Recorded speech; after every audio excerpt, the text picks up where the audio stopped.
시청자 여러분 안녕하십니까? 한 주간의 주요 경제 이슈를 확인할 수 있는 비즈앤머니입니다. 네, 기아차가 전용 전기차죠. EV 시리즈를 발표했습니다. 그중에서도 첫 모델입니다. EV6. 자, 그 현장에 우리 취재 기자가 다녀왔는데요. 먼저 화면부터 보고 말씀 나누도록 하죠.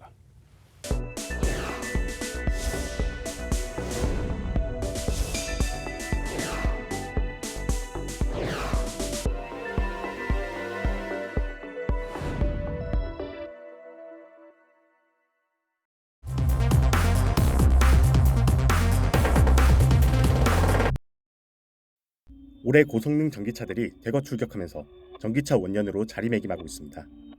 이를 뒷받침하듯 올해 들어 서울까지 국내 전기차 판매량은 17,763대를 기록, 전년 동기 대비 24% 늘어났습니다. 현대차의 아이오닉5가 일찌감치 흥행을 이끌고 기아의 EV6와 아우디 RS e-tron GT, 포르쉐 타이칸 터보 S 등이 호평 속에 출시를 준비 중입니다.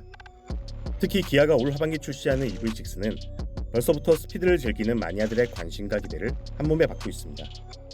같은 전기차 전용 플랫폼을 채택한 현대차의 아이오닉5가 실용성에 초점을 둔 것과 달리 EV6는 다이나믹한 디자인과 짜릿한 퍼포먼스를 강조했기 때문인데요. 내년 하반기 추가되는 고성능 버전 EV6 GT의 경우 제로 빼기 3.5초로 국내 자동차 역사상 가장 빠른 속도를 자랑합니다.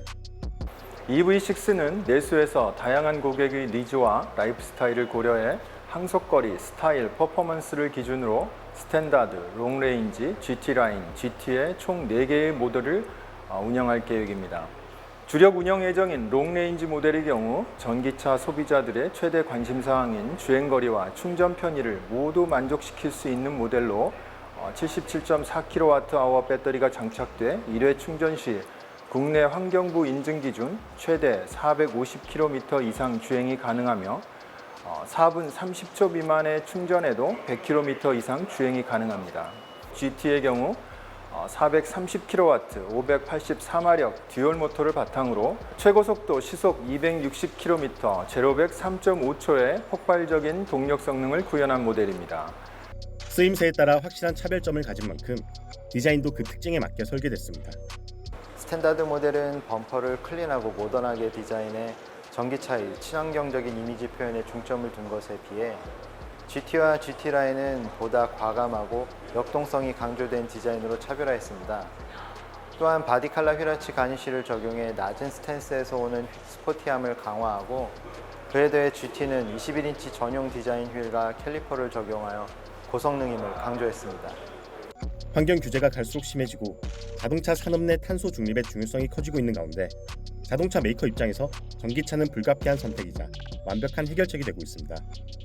친환경과 실용성을 넘어 고성능 전기차라는 기아의 노림수가 시장에서 어떤 성적표로 돌아올지 관심이 집중됩니다. 네, 화면 보셨는데요. 자, 김홍모 기자 이야기를 나눠보겠습니다. 김 기자, 실제로 EV6 만났을 때 어땠습니까? 네, 아무래도 정면에서 제가 EV6를 처음 만났는데요. 그때는 인상이 세단, 스포츠카 이런 느낌이 먼저 들었다가 측면에서 전체적인 크기를 보니까 이거 SUV 아닌가 하면서 제원표를 다시 볼 만큼 굉장히 큰 게 인상적이었습니다. 또 아무래도 최근에 출시하며 큰 인기몰이 중인 현대차의 아이오닉5와 비교를 할 수밖에 없었는데요. 아이오닉5에 탑재된 디지털 사이드 미러가 아니라 일반적인 거울로 된 사이드 미러가 달려있는 게 인상적이었습니다. 그 현대차의 아이오닉 5를 얘기해 주셨는데 이번에 만나본 EV6가 아이오닉 5만큼 크게 흥행을 할 거라고 생각을 하시나요?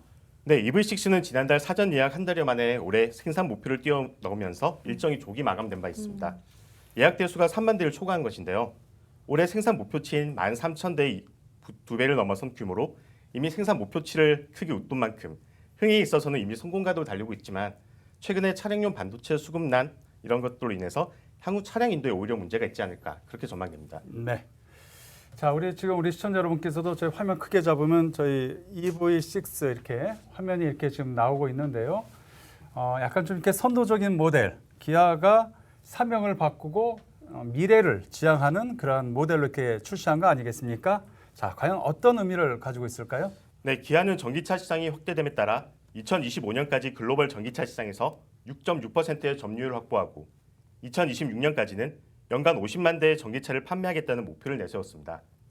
또 2027년까지 SUV, MPV 등 7개의 새로운 전용 전기차 라인업을 선보일 예정으로 기아는 EV6를 시작으로 2030년까지 친환경차 비중을 40%까지 끌어올리겠다는 계획입니다. 이에 발맞춰 2022년 초 미국 50개 주에서 EV6가 판매될 예정이고 고성능 모델인 GT는 내년 말 판매가 시작됩니다. 네, 기아의 EV6에 대해서 알아봤습니다. 자, 이제 기자가 간다. 이제 조금 내용을 달리해 보겠습니다. 최근 분양 시장 아주 뜨겁죠. 분양만 했다 하면은 뭐 엄청나게 사람들이 많이 몰리고 있습니다. 우리 기자가 또 지방에 있는 현장을 다녀왔습니다. 이번 주에는 청주 오성에 다녀왔는데요. 화면부터 보시죠. 최근 지방 부동산 시장에서 청주 오송이 주목받고 있습니다. 전국에서 유일하게 경부선과 호남선이 만나는 분기점 입지를 갖춘 KTX와 SRT가 지나는 오송역과 더불어 오송 역세권 도시개발 사업의 연내 착공이 가시화되고 있어서인데요. 오송 역세권 개발 사업은 흥덕구 오송읍 일원 70만 6천여 제곱미터에 총 사업비 2,337억 원이 투입되어 2023년 말까지 공동주택과 유통상업시설, 호텔, 영화관, 컨벤션센터 등 주요 인프라를 갖춘 지역으로 만드는 프로젝트입니다. 여기에 오송 바이오폴리스 지구 조성과 청주 전시관 건립, 차세대 방사관 가속기 구축 등 굵직한 호재들이 잇따르면서 충청 지역은 물론 전국구 유망 지역으로 가치를 높여가는 모양새입니다. 교통의 허브 지역인 오송역, 청주공항을 연결하는 목선정치, 서울 세종간 고속도지선, 오송 컨벤션센터, 다목적 체육관 등이 예정되어 있습니다. 기존 산업단지뿐만 아니라 국가생명과학단지 바이오폴리스 지구 등 주변 개발 호재에 따른 기대 심리가 큰 작용을 한 것 같습니다. 이렇듯 다양한 개발 호재를 품은 오송 바이오폴리스 지구에 첫 민간 분양 아파트가 분양에 나서 이목이 쏠리고 있습니다. 총 2,400여 세대가 분양에 나서는 이 아파트는 추후 2차, 3차에 걸쳐 추가 분양이 이루어지면 총 5,800여 세대의 단일 브랜드 타운으로 조성될 예정입니다. 최근 치솟은 주택 가격과 실생활 등을 고려해 시세 차익보다는 실질적 주거 편의로 시장에서 인기가 높은 중소형 상품이 전용 면적 59제곱미터 단일 평형으로 전세대 공급되는 게 특징입니다.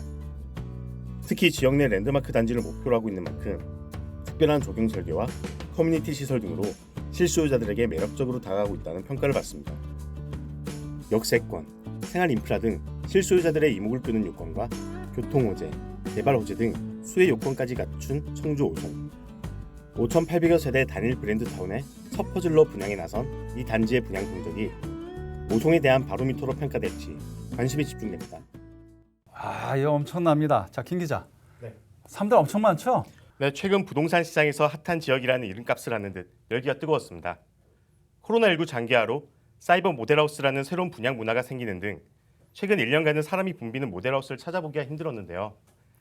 철저한 방역 수칙을 지키면서 운영이 되지만 최대한 많은 이들이 직접 찾아와 실물 유니트와 상담을 받고자 하는 모습이 인상적이었습니다. 이번에 방문하신 곳이 총 5,800여 세대로 구성되는 단일 브랜드 단지의 첫 분양 현장이었잖아요. 이런 대단지 분양이 흔하지는 않죠? 네, 올해 전국 33,860개 단지가 분양을 기다리고 있는데요. 이 중 2,500세대 이상의 대규모 단지는 총 131개로 전체의 0.38%밖에 되지 않습니다. 표를 통해 살펴보시면 아무래도 인구가 몰려있는 만큼 서울, 인천, 경기 지역의 각 55개 단지, 10개 단지, 30개 단지로 모여 있는데요. 이번에 제가 방문한 청주 오송은 충북에 위치하고 있습니다. 충북은 총 3개 단지만이 예정되어 있습니다. 여타 지역을 살펴봐도 이런 대단지 공급은 손에 꼽습니다. 네, 이제 김홍무 기자와 우리 지방 분양 현장에 대해서 살펴봤습니다. 고생하셨습니다. 네, 감사합니다.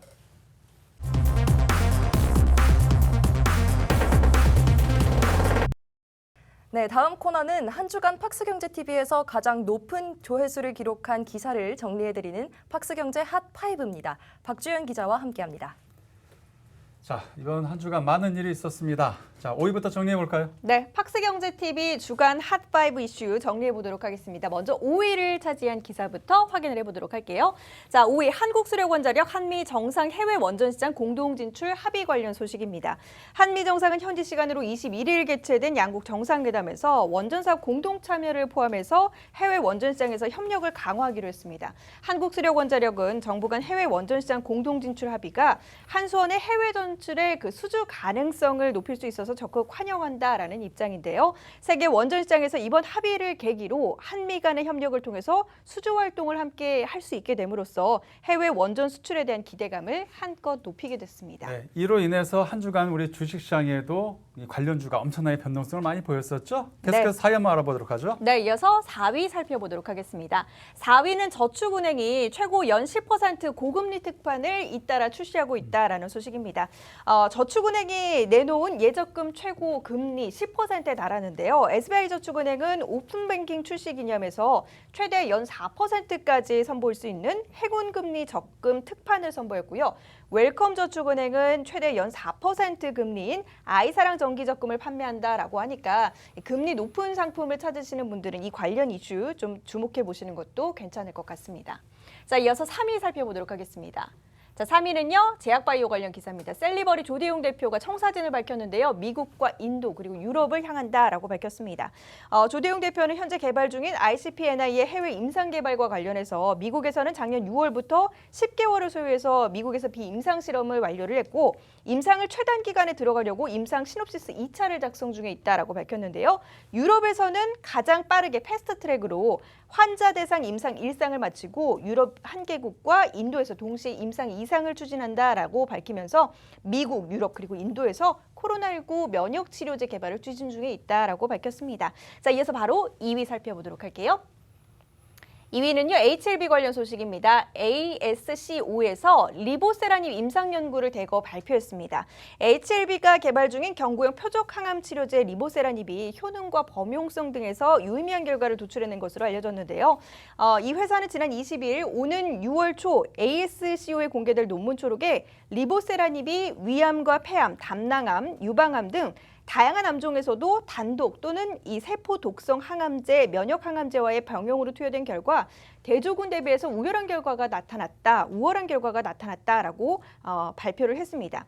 제약업계 관계자는 이처럼 ASCO에서 권위 있는 학회에서 특정 약물에 대한 수십 건의 임상 결과를 연달아 발표하는 것은 굉장히 매우 이례적인 일이다라고 밝혔고요. 그런 만큼 많은 구독자들의 관심을 받았습니다. 자, 그렇다면 이제 이번 한 주간 우리 팍스경제 TV 뉴스에서 가장 많은 클릭수를 한 기사는 어떤 걸까요? 네, 1위도 역시나 제약바이오 관련 기사가 차지했습니다. 1위 살펴보시죠.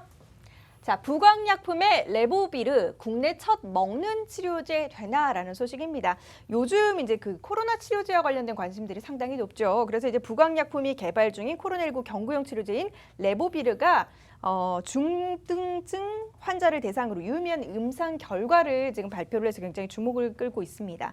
최근 임상 2상을 통해서 레보비르 캡슐이 바이러스를 감소시킬 수 있는 가능성을 확인을 했고 특히 감염력이 있는 바이러스 입자의 실제 수를 정량적으로 측정하는 플라크 에세이를 통해서 임상을 진행하고 있다라는 소식을 밝혔는데요. 국내 첫 먹는 코로나 치료제 개발에 성공하게 될지 관심이 집중되고 있습니다. 지금까지 핫5 뉴스였습니다. 네, 역시나 코로나19 관련한 뉴스들이 가장 많은 클릭수를 기록했습니다. 박주영 기자였습니다.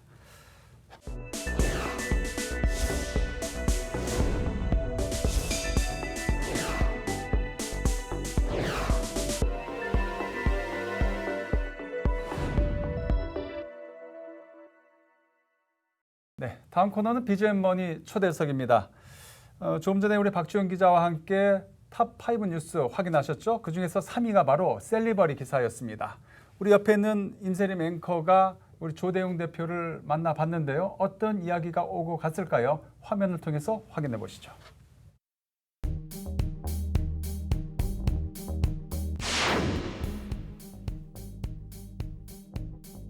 작년 6월부터 10개월을 소요해서 미국에서 비임상 시험을 완료했습니다.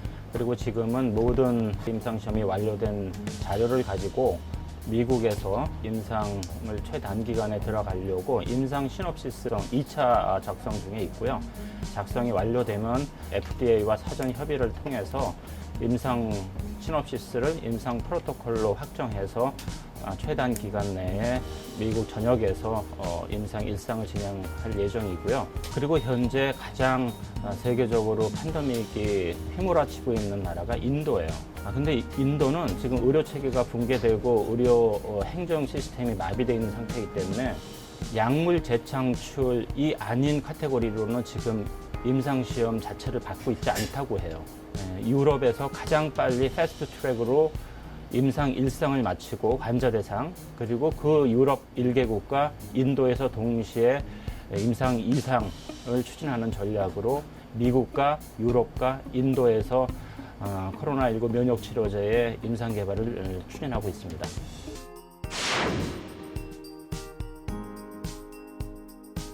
백신은 정확한 그 바이러스 종에만 기능을 해요. 왜냐하면 겉표면에 있는 단백질을 타겟하기 때문에 그렇게 똑같이 생긴 것만 항체를 만들어요. 그러면 겉표면이 약간씩만 변해도 우리 몸에서 만들어진 항체가 면역 시스템이 작동을 안 하겠죠. 훨씬 효율이 떨어지는 거예요. 근데 다발성 장기 부전, 중증 염증, 폐혈증으로 해서 면역 폭풍이 일어나서 환자가 사망할 수 있게까지 가는 거는 바이러스가 촉발을 시키지만 바이러스가 죽이는 건 아니에요. 면역 체계, 우리 몸의 면역 체계가 너무 심하게 반응을 해갖고 면역 폭풍을 일으켜서 사망에 이르기까지 하는 거예요. 그러려고 하면 면역 체계를 조절할 수 있는 면역 치료제가 필요합니다. 항체도 필요하죠, 물론. 그러니 면역 시스템을 제어해야 돼요. 컨트롤할 수 있는. 셧다운 시키는 게 아니고 적절히 평상시 수준으로 낮추고 유지시킬 수 있는 그런 면역 제어, 면역 치료제가 필요한 거죠. 아까 말씀드린 대로 이것은 전형적인 내재 면역계를 조절하는 면역 치료제이기 때문에 바이러스 변종에 상관없이 면역계를 조절해서 치료하는, 그러므로 코로나19 변종 바이러스에도 잘 들을 거라고 지금 생각합니다.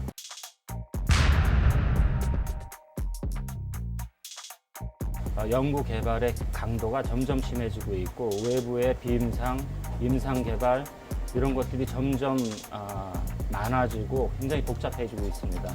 과거에도 그랬지만 좀 더 하나하나 다 챙기고 진두지휘할 생각이고, 그렇게 해서 임상 개발을 좀 더 빨리 해서 코로나19하고 정면 대결을 할 그럴 생각이고요.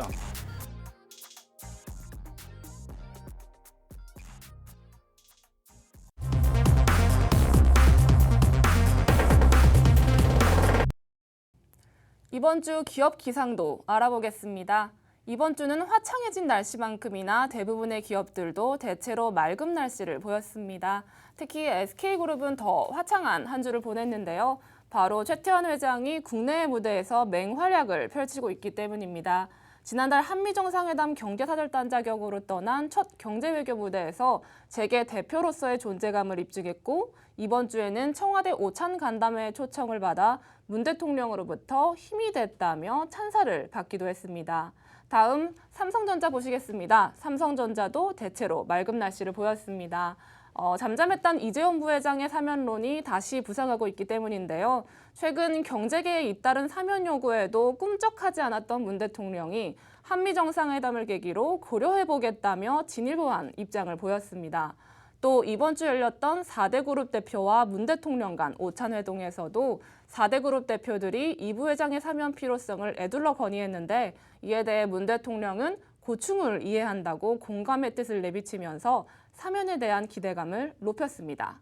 다음 대한항공 보시겠습니다. 대한항공도 대체로 맑은 날씨를 보였습니다. 현재 대한항공은 아시아나항공과의 인수합병을 위해서 우리나라를 비롯해 9개 경쟁당국으로부터 기업 결합 심사를 받고 있는데요. 지난 2월 터키에 이어 이번 주에는 태국으로부터 잇따라 합격 통지서를 받게 됐습니다.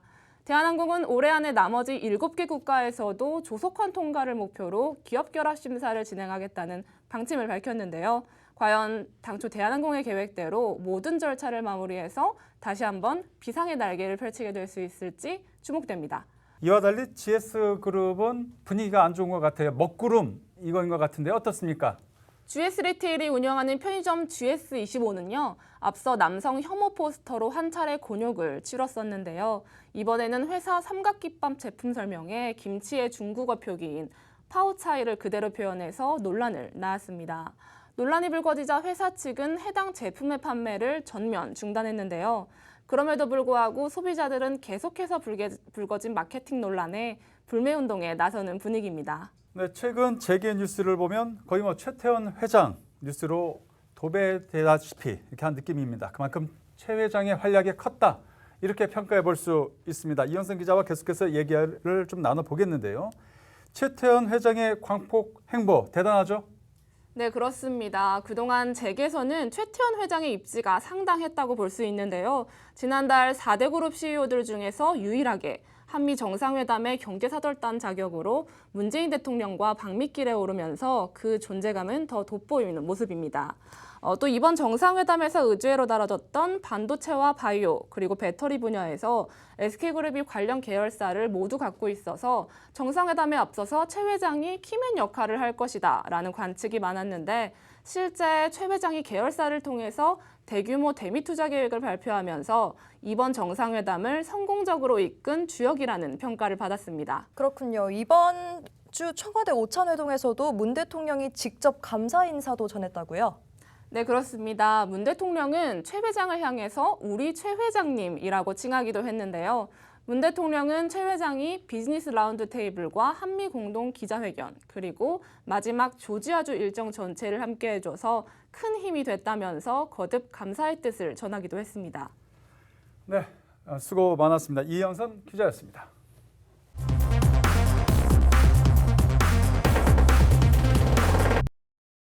네, 다음 주 경제 이슈를 알아보는 다이슈 시간입니다. 장민선 기자와 함께하겠습니다. 장 기자, 다음 주 이슈 어떤 게 준비되어 있나요? 네, 먼저 G마켓과 옥션을 운영하는 이베이코리아의 새 주인이 결정될 예정인데요. 이베이코리아의 매각 주관사가 최근 예비 입찰에 참여한 업체들에게 본입찰 일정을 오는 7일로 발표했습니다. 다음 주면 이베이코리아가 누구 손에 들어갈지 윤곽이 드러나는 셈입니다. 이 이베이코리아를 누가 인수하느냐에 따라서 유통업계의 지각 변동이 예고되고 있다면서요. 네, 이베이코리아는 지난해 연간 거래액 20조 원, 국내 이커머스 시장 점유율 12%를 기록하며 네이버, 쿠팡에 이어 국내 3위를 기록하고 있는데요. 이렇다 보니 이베이를 손에 넣는 기업은 단순히 국내 이커머스 업계 상위 회사로 자리매김해 온라인 유통시장 장악력을 키우게 됩니다. 자, 이제 그렇다면은 이 새 주인으로 언급되는 기업들 어떤 게 있습니까? 네, 이베이 예비 입찰에는 롯데지주, 신세계 이마트, SK텔레콤, MBK 파트너스 등이 참여했는데요. 업계에서는 롯데와 카카오의 동맹설, 홈플러스를 보유한 사모펀드 MBK와 SK텔레콤 컨소시엄 구성설도 회자되고 있습니다. 현실적으로는 신세계와 이마트 연합전선이 가장 가능성이 높은 것으로 점쳐지고 있습니다. 자, 이제 조금 다른 얘기를 해보도록 하죠. 전 국민적 관심을 끌고 있는 이 공기업이 있습니다. 바로 LH죠. 그동안에 이 혁신안이 나오지 못해서 뭐 어떻게 되는 거야? 이런 얘기들이 많았습니다. 자, 이거 발표될 예정이라면서요? 네, 그렇습니다. 지난주부터 한국주택토지공사의 혁신 방안을 놓고 더불어민주당과 정부가 국회에서 두 번째 회의를 이어갔는데요. 하지만 결론은 돌출에 실패했습니다. 정부가 제시한 LH 지주회 사안을 둘러싸고 경론이 벌어지면서 의견 일치를 보지 못한 것입니다. 당정은 다음 주께 또다시 당정 회의를 열고 논의를 이어갈 예정입니다. 그렇다면 회의가 다음 주에도 또 열릴 예정인 건가요? 네, 그렇습니다. 당정이 다음 주에 다시 회의를 연다고 하니까요. 이때는 조금 윤곽이 구체적으로 드러나지 않을까 싶습니다. 글로벌 이슈도 있는 것 같습니다. 어떤가요? 네, 많은 분들이 관심을 가지고 계신 애플에 대한 소식인데요. 현지 시간으로 7일, 우리나라 시간으로는 다음 주 화요일 새벽에 WWDC로 불리는 애플 개발자 컨퍼런스가 열립니다. 매년 열리는 WWDC는 애플이 최신 OS와 기술, 제품 등을 발표하는 자리인데요. 애플 이용자들은 물론 테크 관계자들에게도 큰 관심을 받고 있는 자리입니다. 이번 WWDC에서는 애플의 차세대 운영체계인 ISO 15를 비롯해 새로운 맥북과 AR 글라스, 차세대 에어팟 모델 등이 공개될 것으로 예상됩니다. 네, 지금까지 장민선 기자였습니다. 고생하셨습니다. 네, 이상으로 비즈앤머니를 마칩니다. 자, 다음 주에도 우리 기자들이 취재한 현장 곳곳의 모습을 우리 시청자 여러분들께 전해드리도록 하겠습니다. 고맙습니다.